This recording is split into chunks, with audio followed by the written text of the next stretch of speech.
अगर आप देखें तो सारी सारी कश्तियाँ यहाँ पे इसलिए कि इन कश्तियों ने खर्चा तोड़ दिया। मतलब ये कि जितना खर्चा लेके ये दुकान पे गए थे, उस खर्चे से ज़्यादा डीजल और बाकी चीज़ें जो है वो तो महंगी पड़ गई, क्योंकि सारा दारोमदार जो है वो ईंधन के महंगे पर चलता है। और तो हर चीज़ जो महंगी होती है, किराए भी महंगे होते हैं, राशन भी ज़्यादा होता है, तो उस वजह से बाकी चीज़ें भी महंगी होती हैं। इसलिए ये इस महंगाई में कोई गरीब नहीं कर रहे हैं। इन लोगों को कुछ आमदनी नहीं है, क्या करें, हालात बेहतर हो और डीजल की कीमतें नीचे आएँ, तो हमारा जो एक्सपोर्ट होता है वो सही तरीके से हो, और जो मुल्क में आमदनी जहाँ होती है वहाँ आसानी से चलती है, तो हम जो है वो आसानी से गुजर बसर कितने हमारी चीज़ जो है और जो एक्सपोर्ट जो करते हैं लोग, तो कितने लोग होंगे इनसे मुंसलिक एक्सपोर्ट?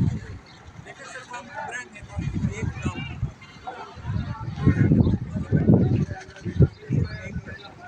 ये 50 से 60 कश्ती है। इस तरह यहाँ के और सब नॉन वेज, आप अंदाज़ा लगाएं कि नॉन वेज में कितने लोग होंगे सिर्फ छोटी कश्ती,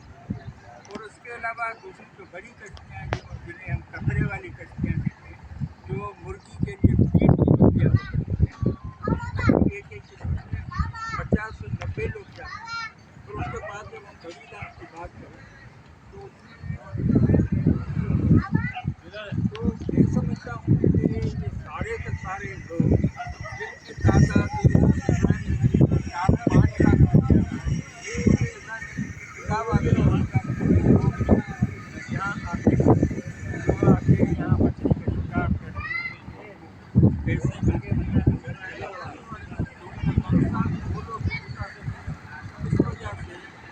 मैं समझता हूँ कि यहाँ पे 5 से 6 लाख लोग जो हैं यहाँ रोजगार करते हैं, लेकिन बड़ी तादाद जो है आस-पास के इलाके से जारो, कुपवारा, दारा, कटरा या फिर कोई बाइक वाले गाँव यहाँ आते हैं। उस वजह से